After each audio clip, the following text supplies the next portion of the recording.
Hey guys, welcome back to another episode of Pots, Pans, and Priscilla. Today we are going to be brining a turkey, and in my 42 years, I've never done that. I have a few little steps that I might, have a little help with along the way, but let me know, have you ever brined a turkey? So come along and let's get cooking. So when I got my groceries, I needed a brining bag. I knew that was what I was looking for, but the only option was to get a full kit. So I don't want to waste it. It's just spices. So we're gonna use this and then we're gonna like Priscillify it. We're gonna jazz it up a little bit. So I'm excited and I'm gonna let you know all the herbs and everything that are in this kit already. So you could brine a turkey in a cooler. My husband wouldn't allow that. He is not letting me put a raw turkey in his fancy cooler. Or you could put it in a pot and then submerge in water and all the liquids. Or you could put it in a bag. So I'm gonna combine two different ways. I'm gonna put it in the bag and then also put it in the pot. And then in the fridge. Lift this and pour it in here. We need 2 cups. Okay, keep going. Keep going. Keep going. Stop. Okay. Then we're going to take this and pour it into our pot. So we're taking 2 cups of apple cider vinegar. Great job. We're going to take this bag of seasonings. It is turkey brine seasonings. And let me tell you what is all in here. Can you dump this into our pot? Here. Let's turn it like this, and then, okay, don't shake out of the pot. Okay. Okay, can you get something to stir that with?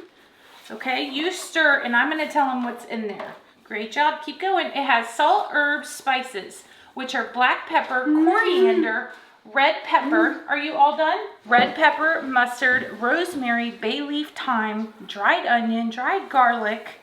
And I'm gonna add some of my own things to this. So it's really pretty. Now don't forget guys, just like with every recipe, you're gonna see all over the internet is gonna have different ways to do this. So you kind of just pick and choose the way you wanna do it. I personally am gonna add 2 cups of brown sugar to this. We're gonna do a loose packed cup. Need you to take that, yep. Very good. And then get our spatula. It's like you're a pro. You know what you're doing. So we're gonna bring this to a boil. Well, let's take the sticker off first.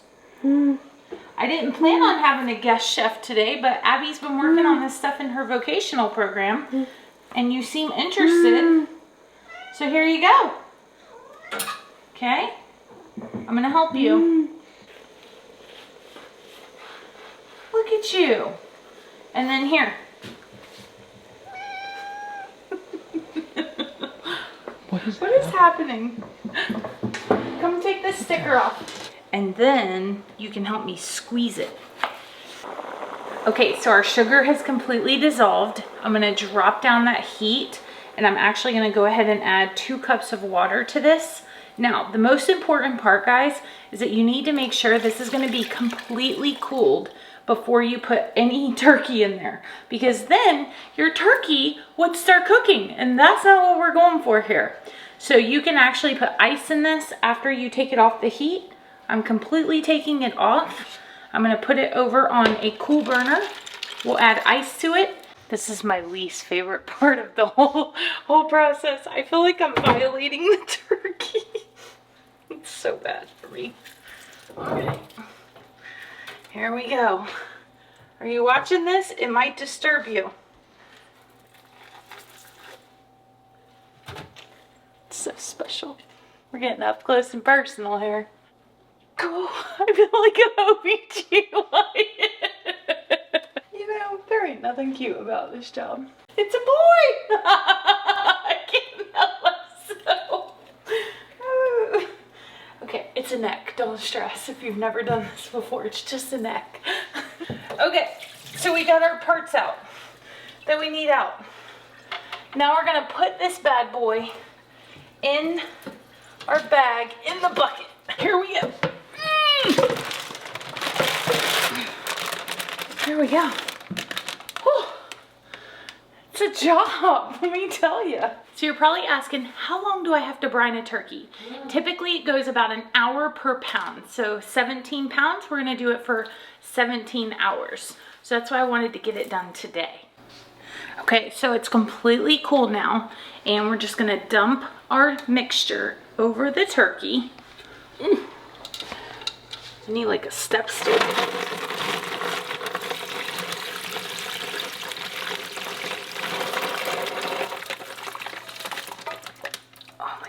Smells so good, you guys. Now remember those oranges you cut up, or we cut up earlier? I'm gonna squeeze them over the turkey, and then I'm gonna put them in the bag.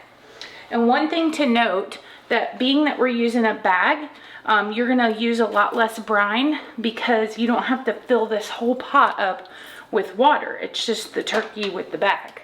So it'll save you a lot more brine by not having to, by just putting it in a pot or a cooler.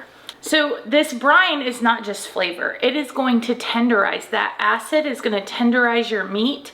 And of course, then you're going to get those amazing flavors. But I'm super excited. So all I have to do is add the water. So we've already added our 2 cups. Now we're going to add 6 more cups of water. Guys, don't throw this goodness away. Some of you might freak out over it, but this is how I make my gravy. So when I go to roast my turkey, this is gonna go in the pan with it, and then we make giblet gravy with it. It's amazing. You won't even know. So here you go. This is what it's gonna look like. And then we're gonna put it in our pot, and we're gonna put it in the fridge. Ugh. It's not light, you guys. Come on, there we go. We'll put our lid on it. We don't have to, but, and then we're gonna take it down to the fridge. So again, 17 pounds, 17 hours. Let me know what you think. Thank you all so much for hanging out. Thanks for watching. Hit that like button, subscribe if you haven't done so, and we will see you next time. Bye guys. Don't forget, if you are not following me on Instagram and Facebook, make sure you do, because we're gonna let you know how all of this turns out on Thanksgiving. See you later.